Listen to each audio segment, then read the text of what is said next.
Welcome to the GSMC Book Review Podcast, brought to you by the GSMC Podcast Network. I am your host, Sarah. I am, as always, happy to be with you on a Friday rather than a Tuesday this week. It's my second interview and episode of this week. I hope that the week has gone well for you. As we get started, I do want to remind you, as I always do, to please like, follow, and subscribe on whatever platform you are listening to or watching this episode on. Also, if you want to help the podcast in another way, a monetary way, you can go to gsmcpodcast.info. There you can leave a tip or a donation. That helps not only this podcast, but the network as a whole. It is greatly appreciated. Every bit of support that you have given this podcast in the past, currently, in the future, all incredibly appreciated. You can leave a question or a comment when you're there as well, if you would like. I'm happy to engage with those after receiving them. Again, that website is gsmcpodcast.info. You see it next to me. You're going to see it scrolling throughout the episode. gsmcpodcast.info. Thank you as always for your support. I hope you're having, like I said, you've had a great week. I hope you've got some fun weekend plans coming up, whether that's to be productive or to be as lazy as possible or some combination of the two, whatever that is. I hope it is the self-care that you need for your weekend, of course. I did catch that cold that I thought I was getting at the end of the last episode when I started to lose my voice. So hopefully my voice holds out for this episode as we record. It's not a bad cold. I'm just sore throat, exhausted, blah, lots of sneezing. I think the puppy might have it too, because he's got gunk coming out of his eyes. I don't know, maybe we're sharing germs, but it's kind of gross. At any rate, we'll see. But yeah, I'm okay. I just feel kind of blah. Anyway, things with the puppy are not much different since Tuesday. We're still potty training. We're still teething, all that good stuff. He's very sweet. He's doing very well. He's doing very well with things like come. He comes to me whenever I say come. He knows his name. Still working on that potty training stuff. But anyway, this episode is a little bit different than some of my others. If you are listening to the audio-only version of this podcast, this episode's going to be no different for you than any other episode. Just a regular interview as usual. Now, if you're watching this episode on YouTube, it's going to be a little bit different. And that is because Lauren Claudare, my author for today, writes under a pen name. Lauren is her pen name, and she is keeping her actual identity a secret for reasons that she discusses in the interview. Very logical reasons, makes perfect sense. But because of that, we recorded without video. So during these portions, you're going to see me, but when we go to the interview, it's just going to be my logo and her name. So a little bit different. So there won't be audio or video for those portions, but of course you'll still hear the audio on that. I can't apparently keep video and audio straight in my head today. I'll work on that. So a little bit different, but I'm very glad that Lauren took the time to come and talk to me. This is a book that is highly fictionalized, but based on some experiences that she had, which helps to explain the anonymity. Let me go ahead and give you the description. The book is called Cover Stories, as you see here. See no author picture, as I usually show. So let me give you a description of Cover Stories. It's 2006, and Annabelle Astley is a rising star at a cable news network in New York City. She is ambitious and hungry for the next step in her career. She's so close to the top she can taste it. But Annabelle's job is too demanding. She's not looking for a boyfriend until she meets Ryan Wyatt. Almost everything he tells you is a lie. Ryan is different. It's in the way he speaks, the way he carries himself, the way he holds himself apart, the way the air in the room changes when he walks in. You cannot believe a word he says. Ryan is an undercover operative in the CIA, but all Annabelle knows is that he's a consultant and that he makes her feel like no one else has before. Ryan has a possessive streak. He wants her all to himself. He pulls her in, and the walls quickly start to close around her. As Ryan's lies start to come to light, Annabelle is gripped with paranoia. She questions herself, Ryan's intentions, and her friends' motives. No one else can understand what she is going through, and do they truly want what's best for her? Breathe. Breathe. Breathe. She doesn't know who to believe anymore and starts to question everything she knows. That is the description of Cover Stories. It is it's intense, and the content warning, it does deal with emotional abuse, it does deal with some hard topics, but it is still a fast-paced read. It is an enjoyable read. Like, it is, I think Lauren even refers to it as a beach read. It's not, a lighthearted beach read, but it is great escapism. It's a good story. But I do, of course, always want to give you those content warnings. There are some difficult topics: emotional abuse, narcissistic tendencies, gaslighting, those sorts of things. Annabelle does think that she, of course, is the one that's going crazy a lot of the time because of the nature of this relationship. So, some things to keep in mind if you do want to read this book. But Lauren's going to explain a lot of that. I think she did a really good job of setting everything up, building everything so that we see what Annabelle is going through, how this relationship develops. It doesn't just happen overnight where you're suddenly, like, things happen slowly, things build over time, she's isolated, etc. We really see how Ryan is able to do that. We see it mostly from Annabelle's perspective, but it is dual point of view, so we get some of Ryan's perspective as well, and that's really helpful in showing us what's going through his mind as he is going through this relationship also. Again, the book is called Cover Stories. The author is Lauren Claudare, and let's go ahead and turn now to that interview with Lauren. Hi, Lauren. Welcome to the podcast. Hi, thank you for having me. Thank you for being here. I am excited to talk to you about your book. It's called Cover Stories. Before we get to the book though, if you can share a little bit about yourself, whatever you're comfortable sharing. Sure. So my pen name is Lauren. I am the author of the book Cover Stories. I am a writer that is based in New York. Writing is not yet my full-time job, but hopefully one day it will be. Apart from writing, I am actually a salesperson for a technology company. So, bit of a different world that I operate in normally, but love writing. Hope to be able to do it full time eventually. Yeah, thank you. And this is a little bit of a different interview because I've spoken to people with pen names before, but you are actually there's a specific reason that you write under a pen name. We'll talk a little bit about that. So, can you give an overview of the of Cover Stories? So I would describe Cover Stories as your next favorite book, your next beach read. It is a story that is about a journalist who is very ambitious, based in New York City, up and coming, desperately wanting to be the top anchor at her network. She meets or is introduced to a guy that she is very quickly sort of enraptured by, and does not know when she meets him that he is undercover with the CIA. And for someone in her position, as someone who's covering a lot of the news that he may or may not be involved in, becomes sort of a challenging dynamic for her to navigate. The walls around her quickly close in, and I would say then from there, drama ensues. Yes. And this is in some parts based on some experiences that you had in your life, correct? That is true. And I think that's yes, and I want to make sure that everyone that read the book and that is thinking of reading the book knows that it is um very heavily fictionalized. But Hmm. yes, this is something that happened to me. These are things that I experienced. This story is born of kind of my own like desire to bring kind of control back to my life during that period. And so yes, it's heavily fictionalized, very emotionally true, but based on things that I experienced myself. Yeah. So I usually ask about the inspiration, and obviously inspiration here is a little bit based on some of your experiences, but what made you want to then write about it but also fictionalize it?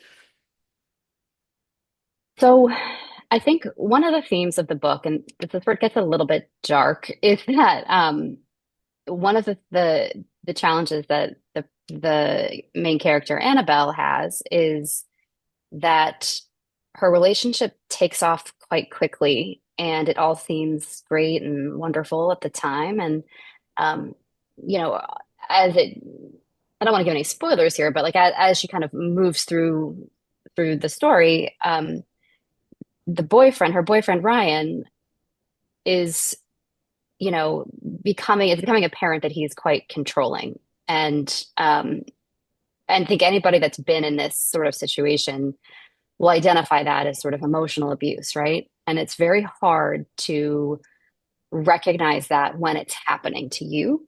And and I speak from personal experience here, when this was something that was happening to me, I felt completely crazy. And, most people, one of the things that's been nice about this book is most people who have read it will come back and say, hey, I know someone that happened to, or that sounds really similar to what I experienced myself. And so all that is to say is that when this was happening to me, I needed an outlet somewhere because I couldn't tell anybody what I was dealing with because of who my boyfriend was, right? Like I had no business knowing like that he was in the CIA, which I did know. And I should not have known that, but I did. And it was incredibly isolating because what do you even say? Like I felt like I had to like protect his secret. I didn't want to get myself in trouble. I didn't want to get him in trouble. So I had no one to talk to except for him. And so I'm in this kind of like very singular space. And like my grip on reality started to unravel because I wasn't sure like what he was telling me was the truth or not, and who to believe, and what was he saying, and why was he saying these things. And so I started writing. I started just writing it down. I've always liked writing. I've been a writer my whole life, love reading. And so I just kind of started like, writing things down just as like my own record of like, am I actually losing my mind? Or is this like, am I the crazy one here? Lauren, like Annabelle, started to wonder, am I the crazy one? What is going on here? The isolation, the gaslighting, everything builds up and you start to question everything. Lauren started to question. We're going to take our first break, but keep that in mind because when we come back, we'll be picking up right there. She's going to continue talking about what she did to address those concerns for herself and how that turned into then this book. You are tuned in to the GSMC Book Review Podcast, and I will be right back. I feel like I'm losing my mind. Is everybody in the world blind? Please, Lord, give me a sign, a sign. I feel like I'm losing my mind. Is everybody in the world blind? Please, Lord, give me a sign, a sign. I wanna be the greatest. Everybody on the fake shit. I look around and feel like everybody is the fakest. I make this every day and I'm impatient, hoping one day I blow up from the basement. Statement, the top is so vacant. I don't hear shit that I think is amazing. Waiting for my day when I'm playing sold out shows for 1,000 faces. Hey, give me that crown, get in my way and to be put down. It ain't your place, all this my town. If I want that shit, then I'll get it right now. I'm losing it, the noose it fits. I'm losing shit, a stupid myth. You choose to live or choose to dip. You choose to fight or lose your grip and lose a gift. I feel like I'm losing my mind. Is everybody in the world blind? Please, Lord, give me a sign, a sign. I feel like I'm losing my mind. Is everybody in the world blind? Welcome back to the GSMC Book Review Podcast and my conversation with Lauren Claudare. As we get into the second segment, I do want to remind you once again that you can go to gsmcpodcast.info, leave a tip or a donation. Helps not only this podcast, but the network as a whole. You can leave a question or a comment as well. I'm happy to answer those. Again, that is gsmcpodcast.info if you want to help the podcast in a monetary fashion. As a reminder, before the break, Lauren was talking about her own experience and how that's mirrored in Annabelle's character and how in this relationship she started to wonder if she was the crazy one, and she took action to kind of help herself figure that out, which is where she's going to pick up now as we go back to the interview. I had this like a whole notebook full of experiences and feelings and things that I had. And then, a couple years later, I kind of kept coming back to it as like a side project. Like, maybe I should try to make that into something that's like a narrative that would be kind of interesting. And then I'd actually like start to open up about kind of what happened to me. He had also like blown his cover to an extent. He left his job and started telling people that we knew what he had done. And then, of course, everyone comes to me immediately like, what was that like? So I was like, Mm-hmm. wow, okay, so there's interest here. Like there seems to be people are kind of intrigued by this story. And the more I started talking about it, the more people were like, wait, what? How did that happen? And so then I wasn't like fully comfortable with like, it being a memoir or anything. I mean, like, who am I? Like, what have I done really? But it felt more fun to kind of fictionalize it. And it felt sort of therapeutic to like, you know, not jump to conclusions, but like, put my own spin on the story. And Mm-hmm. that's kind of what led me to making a book out of it. Yeah. What were the challenges to taking something that was so personal to you and fictionalizing it? I think the biggest challenge was for a long time, it felt like it wasn't really my story to tell. And and at the beginning, I was sort of maybe like sort of hamstrung by that, right? Because I was still sort of like traumatized by that relationship. And I was still sort of thinking to myself, well, is he gonna get mad if he knows that I've done this? Like so a lot of it was sort of like, or if he finds out, like, oh my gosh. And that's part of the reason why I've written under a pen name. A big reason why I've written under the pen name. Um, but also it's kind of like where to draw the line, right? Like again, it's very emotionally true. But I also wasn't comfortable with like exposing that much about me. You know what I mean? Like, so I was never an on-air correspondent. I was always somebody that was behind the scenes. So I made it more sort of dramatic in the sense that like, oh, this is probably higher stakes if she's like kind of a public figure and she's well known and she's Mm-hmm. a character who's got, a bit more of a glamorous sort of life. That felt more fun. But yeah, the challenge is sort of overcoming that um, hesitance, I would say, to write a full on um, memoir type of thing versus um, having more fun with it, I guess, and kind of bringing other aspects into the story that were not part of my actual life, and where to kind of delineate those two things. Yeah. Well, in terms of her being an on-air personality, it makes her panic attack on air much more intense than if, not that I'm saying that you having a panic attack wouldn't be intense because I've had them and they are, but it ups the stakes Well, when yes, you're I trying could to have hid in the further your bathroom career. and cried. Yeah. Yeah. Yes, and no one would have noticed had I had that happen to me.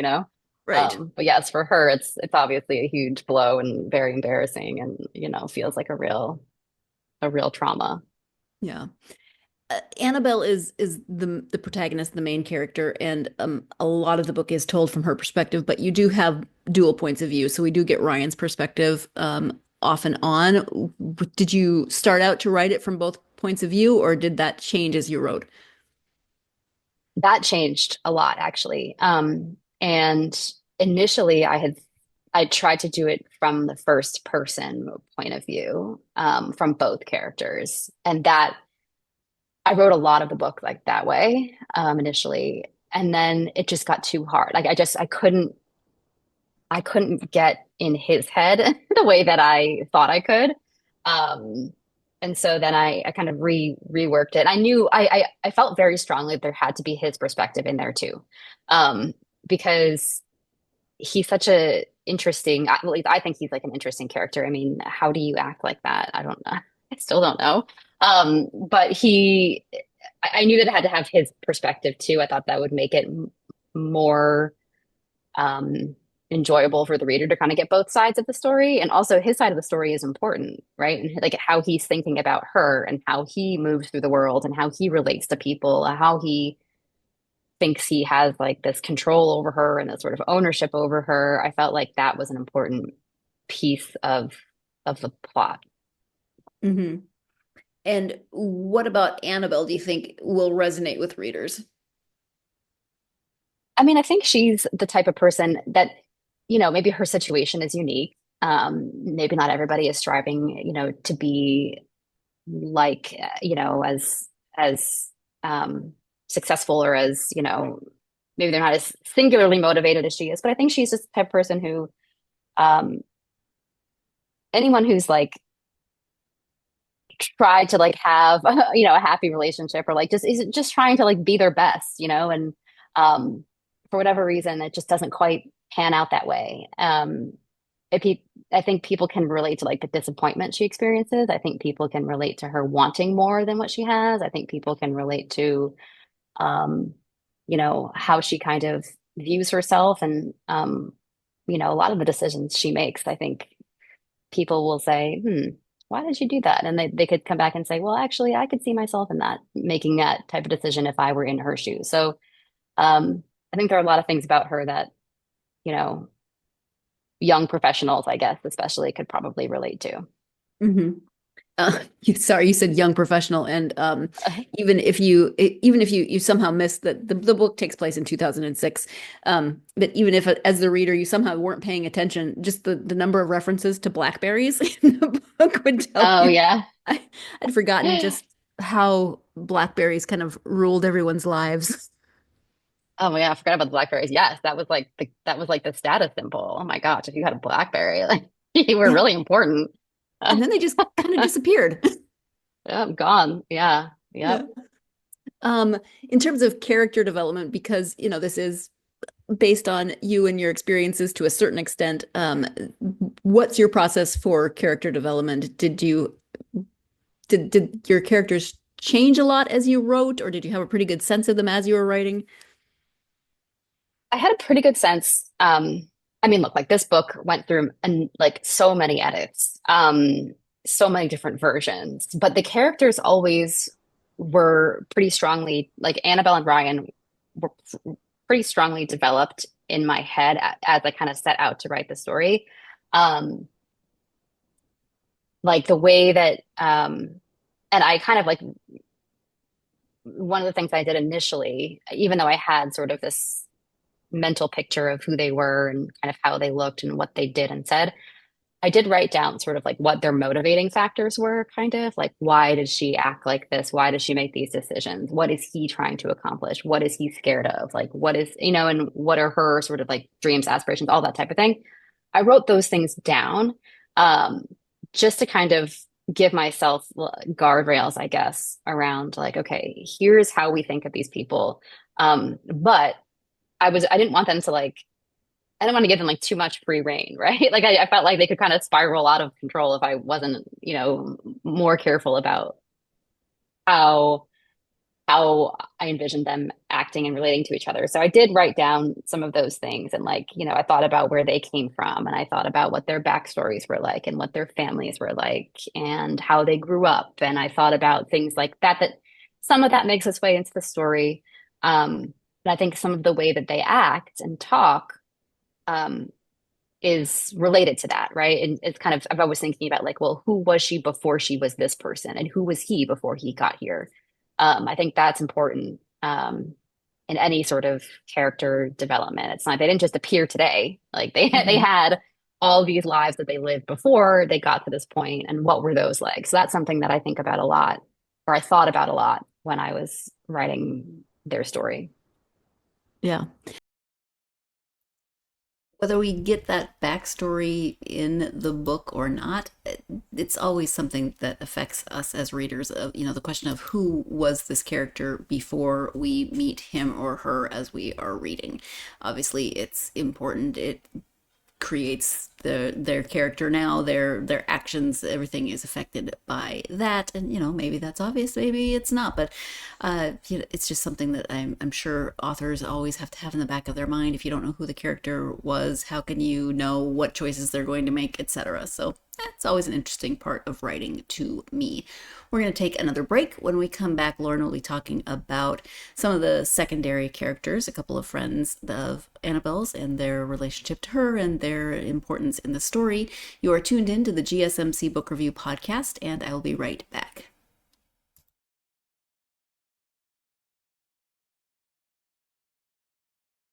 For the best and latest podcasts available anywhere, go to the podcast app on your cell phone and type in GSMC to access free content-rich podcasts on health and wellness, book reviews, sports, entertainment, relationships, social media, movies, technology, finance, and even weird news. Subscribe and download the GSMC Podcast Network's family of shows, available everywhere podcasts are found. Welcome back to the GSMC Book Review Podcast and my conversation with Lauren Claudare. Before the break, Lauren was talking about character development, especially the character development of both Ryan and Annabelle, the main protagonist or the main characters in this book, and their dual points of view. Let's go ahead and return now to the conversation with Lauren. And like secondary characters, so there's friends of Annabelle's, Alex and Charlie, and Alex makes some interesting choices throughout the book about what he tells, because he's friends with both Ryan and Annabelle. So like same process with secondary characters. Did you have a really good sense of them as well, or did they kind of evolve as you wrote? Yeah, no, they did too. And I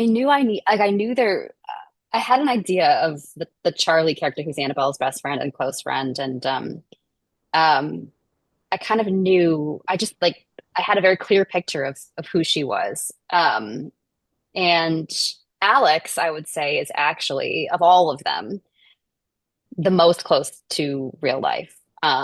He is somebody, again, he's totally fictional, but some of the things that he says to Annabelle were definitely very similar to some of the things that I was told by this person in my real life, which is,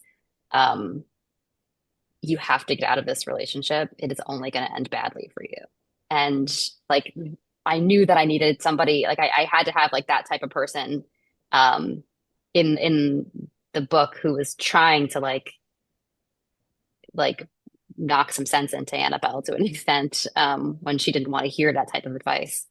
And so he's like most close to real life. I would say that the person that he is most closely based on is, again, like, does not work in Wall Street. That is not his name. That's not where he's from. Like all the things are fictionalized. But that's like the one thing that is, I think, most true to real life is that relationship. Yeah. Well, and those are tricky relationships to have because he's trying to be a good friend, but he also doesn't ever quite come out and say, like, he's not as direct as maybe he could be. So you, like, as a reader, you can get a little frustrated, and Annabelle gets a little frustrated. Yeah. Yeah. He's navigating two difficult kind of things, which is his own fault, by the way. Yes. He makes some interesting choices, as you said, and he probably could have handled things a bit differently, but right. Well, couldn't we all, I guess? Exactly. That was going to be my next point, is that readers, or I mean, not readers, characters, even though they're fictional, also have to come across as human, and so they can't always just be exactly perfect, or the story doesn't progress, right? Exactly. Yeah. Did you do any particular types of research for the book? So yes and no. So again, because I lived this experience, I felt like, okay, I know a lot about, like, I know too much about certain things. And like so in my own life, like when I realized that the person I was dating was undercover and he was in like this elite sort of unit of the CIA, I was like, oh my God, what does this mean? And so I had done like some research, like reading about that world like years ago.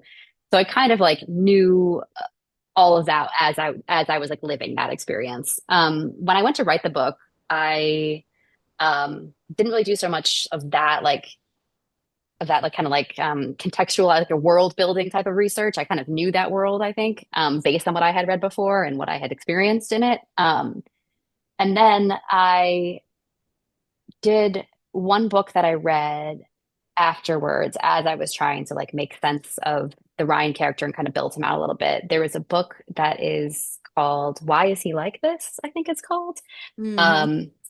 And it's actually like sort of a well-known book, but it's about sort of emotionally abusive men. Because that's the question everyone has, is like, why are you like this? Why are you like this? And that was actually really illuminating. I mean, it was just like, I read that book and I was like, wow, this is him. This is like my story too. Like, and again, like so many people can relate to that, unfortunately. So that's like the one thing that I read, is just to sort of see, like, is there an explanation? And it turns out there's just not. There's just people are just like that. Mm. But that was an interesting kind of an interesting read, in the sense that it gave me a little bit more context about what kind of motivates those people, in the sense that, like, you can ask yourself this question all the time, and it happens. These people exist, and that's just who they are. And, if you see these red flags, get out as quickly as you possibly can. Yeah. Yeah. So kind of on a similar note, what do you hope that people might take away from the book? Because it does deal with some pretty heavy topics.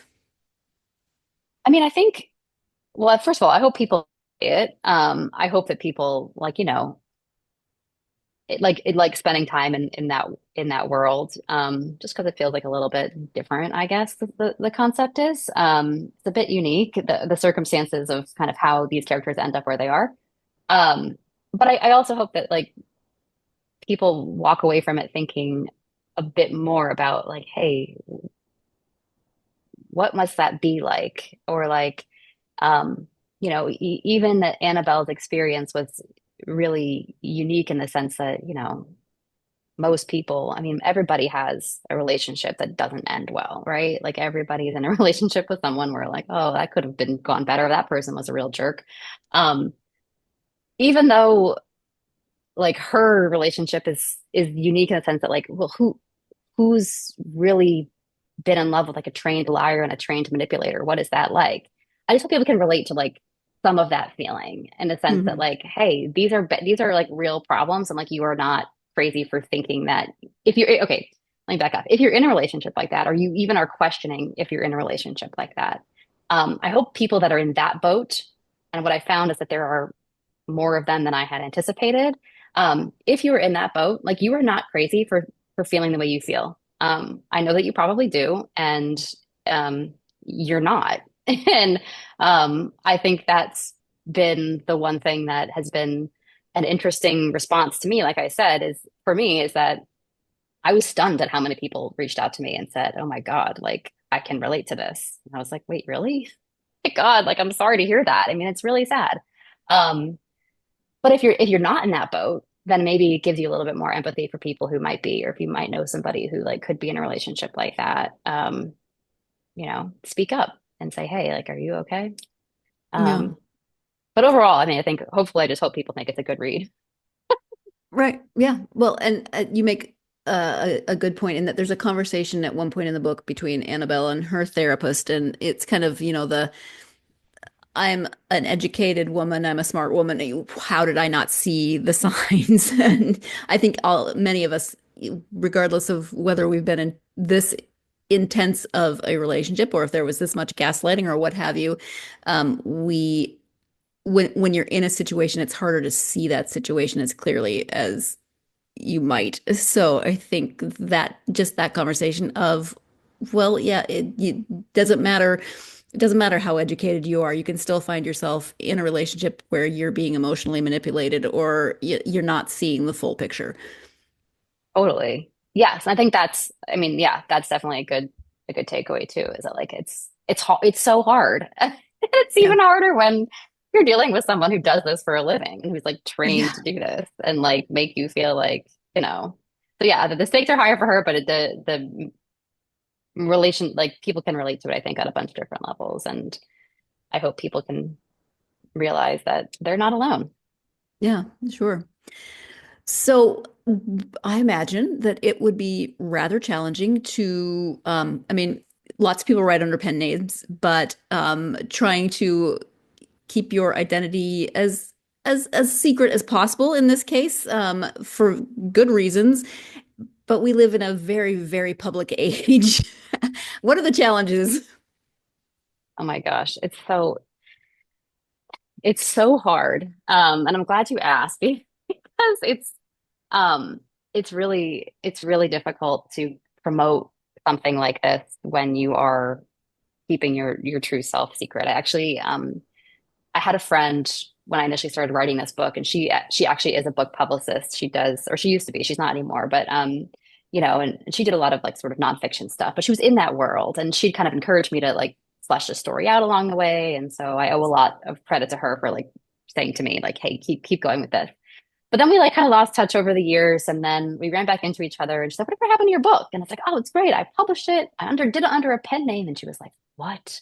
Why would you do that? She was like, now you can't promote it. Oh my God, this is crazy. You should never have done that. And I was like, well, you know, I felt like I had to. And I do believe that like I don't, that was the right choice for me, right? Because I don't want like my past life coming back up again. I really don't need that in my life right now. I have a family, I've moved on. Like, I don't need anyone coming back from my past to be like, wow, why'd you do this for? So I'm very happy that I did it under a pen name. However, like, yeah, the challenges are real. I mean, podcasts have been very helpful. And again, thank you for having me. It's great to be able to expose the story to people in this medium, because I can talk about it and you don't have to see me. But yeah, I mean, it's really hard. I met with sort of a publicist, like a freelance publicist. And when I first came out with the book, and, her thought was, yeah, it's going to be hard because, this is a really great story. It's a really unique story, but like people are going to want to see you. And it'd be great if you could like come out and say, hey, this is me and this happened to me, but they're going to want to see who you really are. There's no reveal if it's just you, if it's just like a fake, a pen name. And I was like, okay, that's just a risk I take. I don't regret it.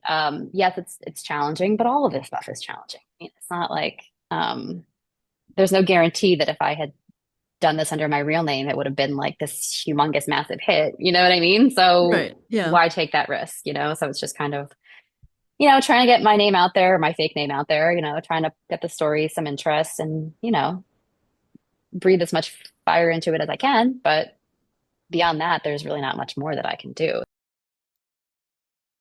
I can only imagine the challenges that Lauren is facing in terms of promoting a book while keeping her actual identity a secret. Things like only doing audio podcasts, etc. There's probably things that you and I might not even ever think of that she has to think of on a daily basis. So lots of challenges, but again, I completely understand why she went this route. We are going to continue this conversation after this break, so keep it in mind as you are tuned in to the GSMC Book Review Podcast, and I will be right back.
Welcome back to the GSMC Book Review Podcast and my conversation with Lauren Claudare.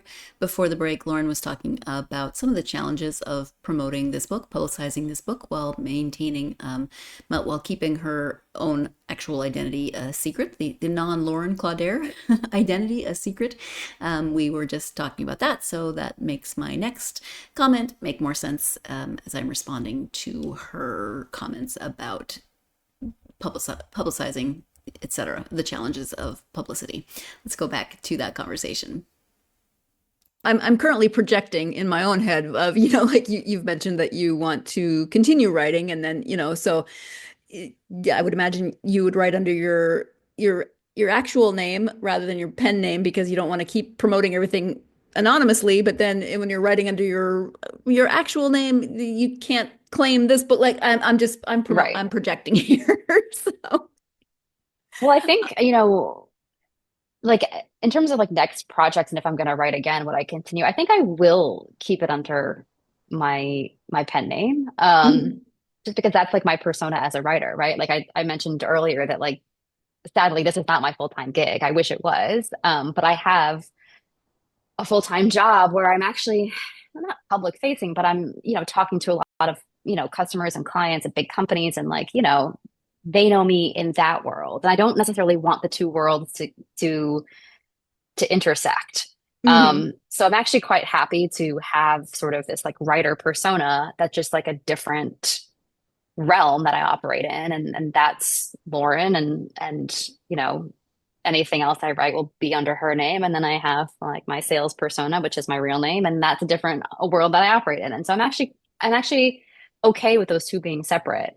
The trade-off is obviously that it's difficult to promote, but I guess on the other hand, it's difficult to promote, period. So I Mhm. mean, it's not like I'm some like secretly famous person where it'd be really easy. I've got like tens of thousands of But would followers you tell and us if you yeah, were? no. Exactly. Exactly. So yeah, Uh, it's hard. Yeah. How difficult is it to choose a pen name? Like I can't even name my pets, let alone give myself a new personality. Not personality, a new name. Yeah.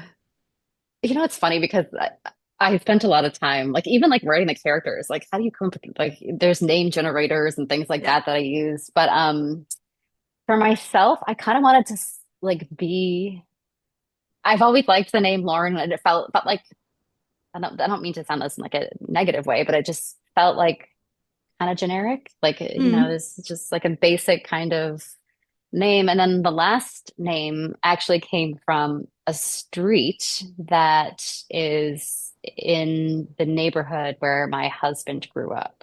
Okay. And I was just walking down the street and I looked up and I saw that sign. I'd been thinking about at this point publishing the book and how I might do that. And I was like, oh, I need to have a fake name. And I looked up and I saw this sign. I was like, that doesn't sound like a bad last name. I'll use that one. So that was like, and I just decided like, okay, I'm not going to go back and forth on this. That's it.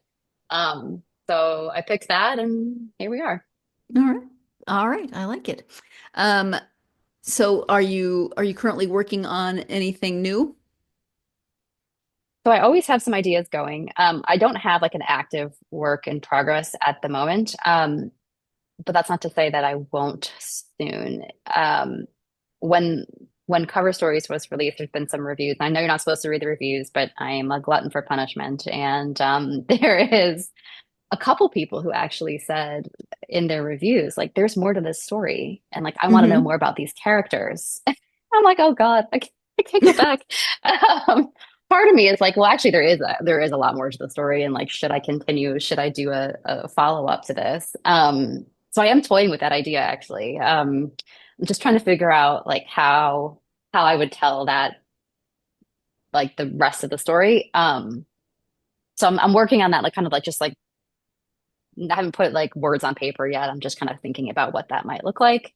Hmm. And then I always have like I have a notebook with me everywhere I go, and I'm always just kind of like jotting down ideas for potential books that might be interesting. So, um, you know, would obviously love to write more. I plan to write more. Am I actively writing something at the moment? Sadly, no.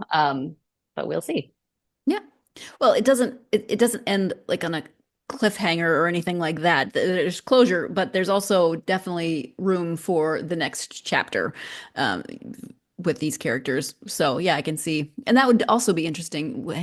Is considering it's a fictionalized version of you, how much you could really take it completely away from your own experience and Yes. take the characters in different directions. So yeah, it's a And possibility. I will if it ends up becoming if I end up going down that route, yes, it will be much more fictional. It would like my life now. I'm like I said, I'm a salesperson and a mom.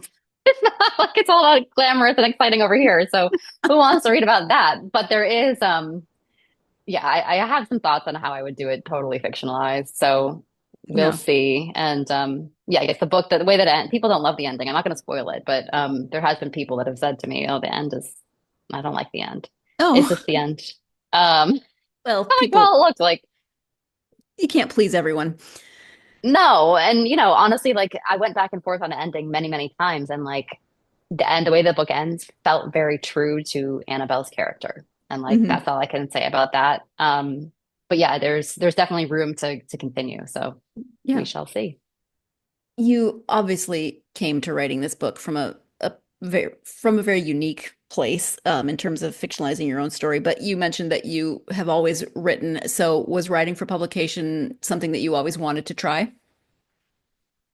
Yeah. Yeah. I think my whole life I've always loved writing, and people have always said like you're a good writer. You should try writing. I love writing. The reason that I haven't, and it took me a long time to get to the place where I felt like I could publish something. And by the way, this book took me like 10 years to write. So if anyone's like an aspiring writer who's listening, it took forever. Um, and so many iterations, so many different like edits, et cetera, et cetera. But I always knew that like, and that's kind of why I went down the route that I did, where Cover Stories is self-published. I did the whole query thing. I got some interest from agents. I ultimately went my own way because I felt like I wanted to have more control over myself and experience and all of that. But yeah, I guess to answer your question, I've always like wanted to publish it. It's just kind of like how do I go about doing that? It felt like a very insurmountable goal to some extent. Like it's a very difficult business and difficult industry. It's a lot of competition. So how do you Hmm. make that a reality? And so I Yeah. just did Well, it. and neither route is easy, whether you publish traditionally, whether you self-publish, whether you do hybrid, there's no easy route. There's challenges either in any of those ways. Totally.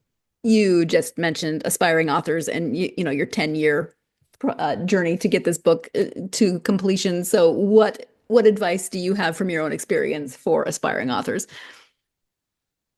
I would say, I mean, it feels very daunting. At least for me, it felt very daunting. I want to write a book. That's a huge undertaking, right? Hmm. And I think that what made it possible for me is just doing a little bit every day. And I mean that literally every day. But it doesn't have to be like a huge like amount of effort every day. I mean, some days it would just be I opened up my laptop, looked at the story, and deleted a sentence. And that's work, right? Like that's working on the story. It just keeps you in it every day. Um, that made a huge difference for me. And I'm a huge believer in that, like um, little tiny efforts add up over time. And so as long as you're kind of just keeping yourself in the project day in and day out, that momentum really builds on itself. And then all of a sudden you turn around, you have a whole book. Now, once you have the whole book, then you have to edit. And I spent a lot of time editing. And one thing that's been super helpful for me is I actually hired an editor, a copy editor, and a story editor from Reedsy.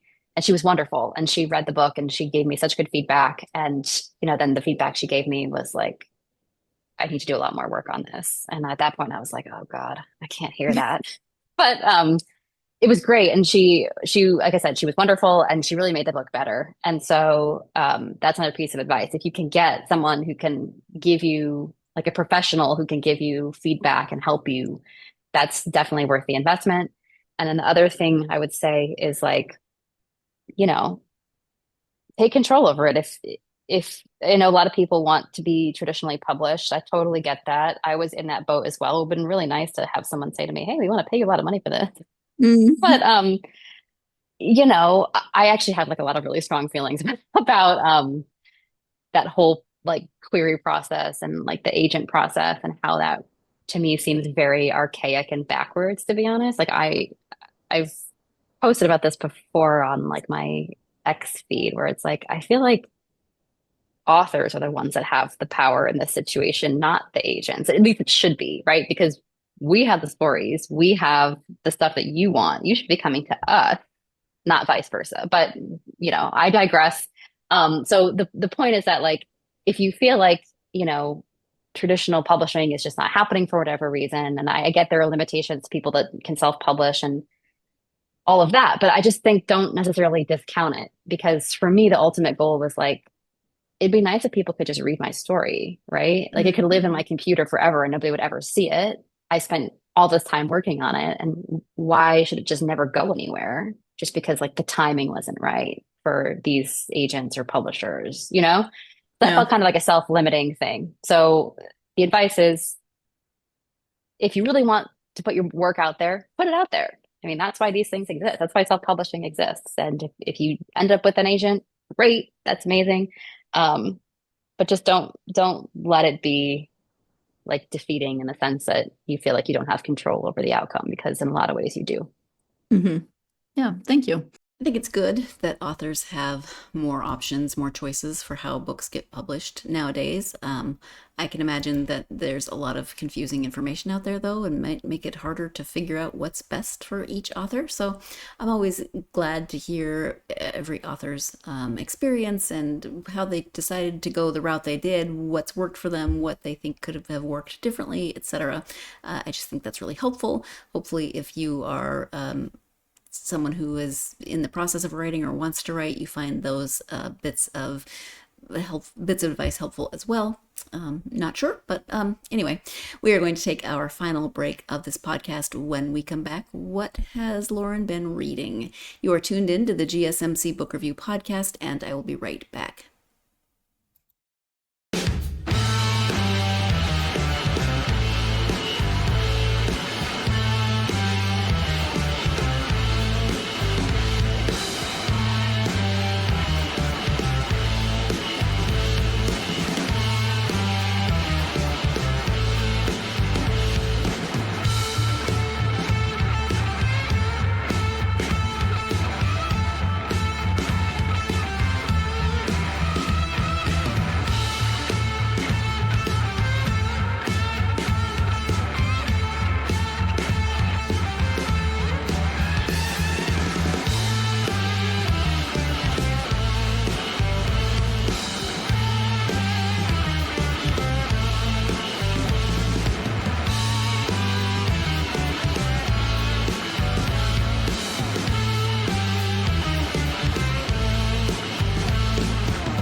Welcome back to the GSMC Book Review Podcast. Before the break, Lauren was talking about publishing, traditional publishing, self-publishing, the reason she chose to self-publish cover stories, etc.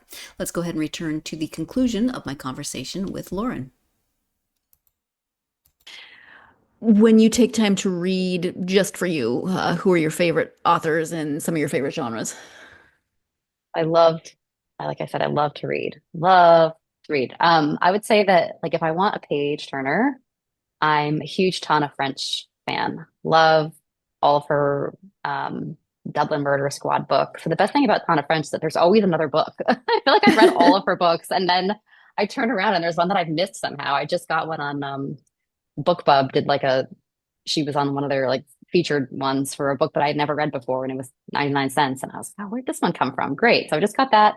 If I want something that's like more sweeping, I would say I'm a big Elizabeth Strout fan. I love all of her kind of like family stories, and I love the fact that most of her books are set in Maine, which I love Maine, and just I kind of like escaping into the Elizabeth Strout world. And then if I want something that's just like a quick kind of, I need a chuckle or a laugh, I'm a huge David Sedaris fan. So the David Sedaris Diaries, I've probably read more than I should admit, but they're just like so easy, you know, like you just pick it up and it's just like a quick kind of, you know, snippet. He's so dry. For a laugh, yeah. It's so funny. So yeah, I would say that's kind of where I turn.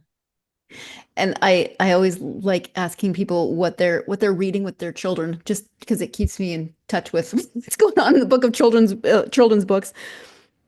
Oh gosh, that's a good question. So my daughter is really big into Richard Scarry, I think is how you say it. Yeah. Which I read when I was growing up. So we're in like a vintage era, I would say right now. But she loves cars and trucks and things that go is a big one. And then another very popular one that she likes is Where's the Green Sheep, which is like a very simple book about a sheep that nobody can find. Oh, So we're big fans of that one. We read that almost every night along with the Richard Scarry. So so you're into finding things right now. Green sheep and gold bug. oh, Goldbug, yes. He pops up just about everywhere. Yes, he does. Um, Yes, exactly. so I know you have a website. So where can people, if people want to know more about the book, where give the website and any social media they can find you on. Yeah, so I do have a website. It's laurenclaudare.com. You can also buy the book there. The book is available right now exclusively on Amazon. It's in the Kindle Unlimited program for now. So if you're part of that program, you can download it now. It's available in paperback as well. And then I'm on TikTok, but I'm not sure how much longer I Right. will be on TikTok. And then I've recently, I'm on X as well because I don't have to show myself there and I can write. I like X because it's writing and not video based. It's not video based or like photo based like an Amazon and not like an Instagram or Instagram, a yeah. Facebook. Yeah. Yeah. All right, thank you. Lauren, is there anything that we haven't covered that you wanted to make sure you brought up, especially in terms of cover stories? Um, well, I hope people enjoy it. And if you're looking for a quick, book club book or a fast-paced read or you're going somewhere and you want to, just escape into another world for a bit, check it out. But no, I think we've covered a lot. And thank you so much for your questions. It's nice to talk Well, about the book and the process, and I appreciate it. yeah, well, I appreciate you. Thank you so much for taking the time out of your day to talk to me about the book. I really appreciate it. Thank you. Thank you to Lauren for taking the time to talk to me about cover stories, writing it, maintaining her own, maintaining her identity separate of Lauren Claudare, etc. I really appreciate it. If you are a fan of books that are compelling, have really strong but complicated characters, again, we've talked about the content warning. This is like I said, it's a fast read, it's an engaging read, it's a compelling and a good read. It might not be the easiest read for everyone, but I think a lot of people are going to resonate with many things that happen. You probably haven't dated someone who was in the CIA and you couldn't tell anybody about it. Maybe you have. I have not. Maybe you haven't been in this type of relationship with this level of emotional manipulation, abuse, gaslighting, etc. But I think we've all been in relationships that have some elements of those, however minor or major those might be. So there's a lot of things that are going to resonate, and a lot of things that will make sense. And if they, maybe even if you haven't experienced this, maybe you know somebody else, or maybe it helps to explain something that never made sense to you about relationships that don't go the way people hope that they will go, because nobody goes into a relationship hoping it's going to end badly. So lots of good reasons to go out and read cover stories. And so thank you to Lauren for joining me. Thank you, as always, to you for joining me. I greatly appreciate it, as always. Hope that you will join me for my next episode. We are moving to historical fiction. Sort of. It's a dual point of view, dual timeline. When We're Enemies by Emily Bleeker. Dual timeline, World War II, 1943, where it starts, and then modern times, granddaughter and grandmother, concurrent stories. Looking forward to speaking with Emily. Hope that you will join me for that episode, which should hopefully go up on Tuesday of next week. In the meantime, as always, if you are a fan of this podcast and have not done so already, please do like, follow, subscribe on whatever platform you are listening to or watching the episode on. Not only does it help the algorithm, but it helps you know when there are new episodes out, because sometimes we have Friday episodes like today, and so then you'll always know when there's a new episode. If you are so inclined, if would like to leave a positive review, that really helps the podcast, and it gets it out to more readers such as yourselves. Again, greatly appreciated. If you're on social media and want to follow the podcast on social media, you can find it on Facebook, X, Instagram, Blue Sky, TikTok, whatever is going on with TikTok, that seems to be consistently up in the air and different. I feel like every 3 minutes there's something new, but we exist on TikTok at the moment. So those are the platforms that you can find the podcast on. I hope you had a great week. I hope you've got a good weekend coming up. Whatever happens this weekend, though, I hope you find plenty of time to get yourself lost in a good book. Thank you so much, and I will see you next time.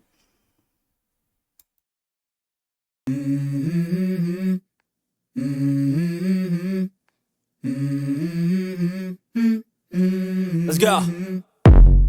I wake up to a little bit of drool on my pillow, feel like it's gonna be a bad day. Yeah, I'm tired of shit, and the coffee ain't hit yet, damn, ain't that great. I don't wanna go to